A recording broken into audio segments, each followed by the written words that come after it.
Mga master, ito yung proseso ng pagsasayos ng loose contact na service entrance.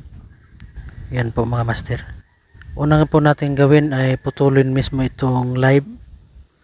At huwag pong kalimutan lagyan ng tape para iwas po kuryente. Sunod po natin putulin itong mismong ground ng service drop.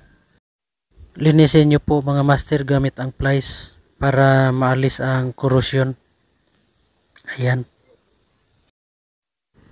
Una nyong itap mga master itong mismong ground para maiwasan po ang return o yung balik ng kuryente.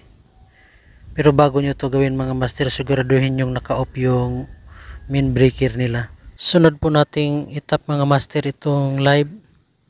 Kisikisin po uli gamit ang pliers para maalis ang corrosion. So wag nyo rin po kalimutan i-tester para masiguro kung may kuryente ba talaga. Testing muna bago itap.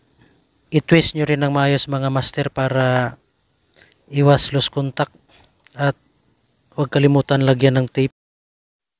Dahil malapit ito sa tabing dagat mga master, nilalagyan ko ng grasa ang ground connection para iwas corrosion at magka loose contact.